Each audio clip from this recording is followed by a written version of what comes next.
अभी पूरी दुनिया सहित भारत से कोरोना काल खत्म ही नहीं हुआ था कि ऐसे में दबे पांव एक और बीमारी चुनौती के तौर पर दुनिया सहित भारत में पांव पसार रही है, जिसका नाम है मंकी पॉक्स।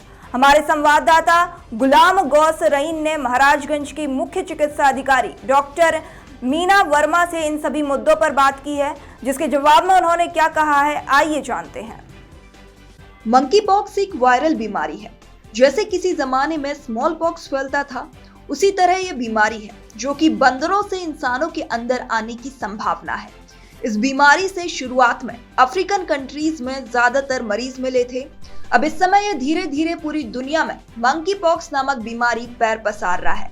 अगर आपको इससे बचना है तो सबसे पहले इसके सिस्टम को समझना होगा। सिस्टम में जैसे अन्य बीमारियों में होता है, सर्दी, खांसी, बुखार और शरीर में बहुत सारी वीकनेस महसूस होती है। इस बीमारी में ऐसा ही होता है और पूरे शरीर में दाने भी निकल आते हैं।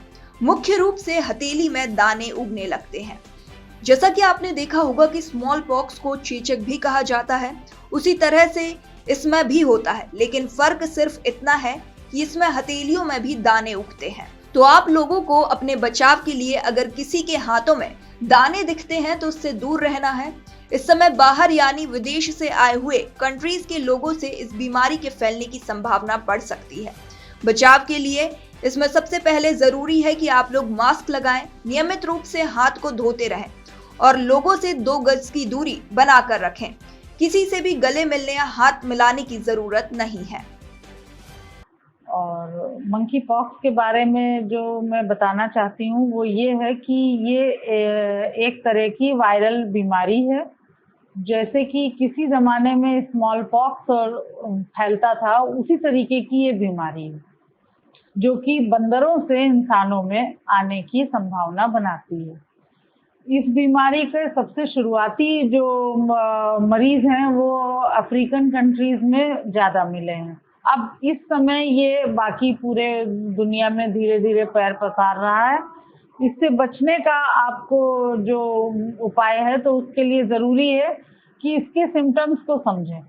तो सिम्टम्स में इसके जैसे हर वायरल इलनेस में होता है कि बुखार, जुकाम, खांसी, हाथ पैरों में दर्द और बहुत सारी वीकनेस, ये जो चीज़ें हैं ये इसमें मिलती हैं। इनके साथ में पूरे बदन में दाने निकल आते हैं, जिसमें स्पेशली दाने जो हैं वो हथेलियों में सबसे ज़्यादा, उसमें कॉमन जो है वो हथेलियों में मिलते हैं।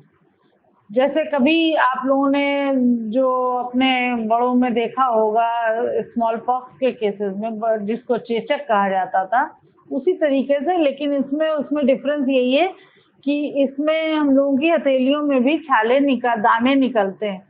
तो आप लोगों को अपने बचाव के लिए सबसे पहली चीज़ तो ये है कि अगर किसी के हाथों में आपको दाने दिख रहे हैं तो उससे दूर रहना है। बाहर से आए हुए लोगों की इसमें जो अभी तक यहाँ की हिस्ट्री मिल रही है, जो फॉरेन कंट्री से लौट के आए हुए लोग हैं उनके थ्रू इसके आने की संभावना बढ़ जाती है। बचाव के लिए आप लोगों को इसके लिए सबसे ज़रूरी है कि मास्क लगाएं। वही बचाव करना है जो कोविड के लिए। मास्क लगाइए, हाथों को बार बार धोइए और 2 गज की दूरी पे रहिए लोगों से। किसी से भी गले मिलने या हाथ मिलाने या इन चीज़ों से दूर रहिए। भारतीय प्रथा के हिसाब से जो नमस्कार की हम लोगों की हैबिट है उसी को फॉलो करिए, वो ज़्यादा अच्छा रहेगा।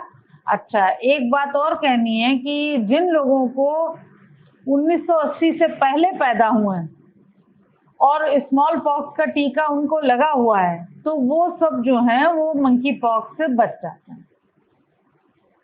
तो एक तरह से ये मान के चलिए कि 42 वर्ष से कम आयु के लोगों में इसके होने की संभावना ज़्यादा है, और यही वो एज ग्रुप है जो कि घर से बाहर काम करता है या जगह जगह निकलता है। तो उन लोगों को अपना पूरा ख्याल ठीक उसी प्रकार रखना है जैसे कि कोविड में रखना होता था। और जिन लोगों को चिकन पॉक्स का टीका लगा हुआ है, जो यंगर जनरेशन में जिन लोगों को लगा है, सब लोग तो लगवाते नहीं हैं, लेकिन किसी किसी को लगा होता है, खास तौर से अमीर या बड़े घर के बच्चों को, तो वो लोग भी एक तरह से इससे प्रोटेक्टेड हैं। तो हमारी जो जनरल पॉपुलेशन है बिलो 42 साल से कम उम्र वाली, मेन है, उन्हीं लोगों को सबसे ज्यादा सावधानी की जरूरत है। मैं ये नहीं कहती कि और लोगों को नहीं जरूरत है, लेकिन इन लोगों को ज्यादा है। तो इस बात का ख्याल रखिए और स्वस्थ रहिए, सुरक्षित रहिए। धन्यवाद।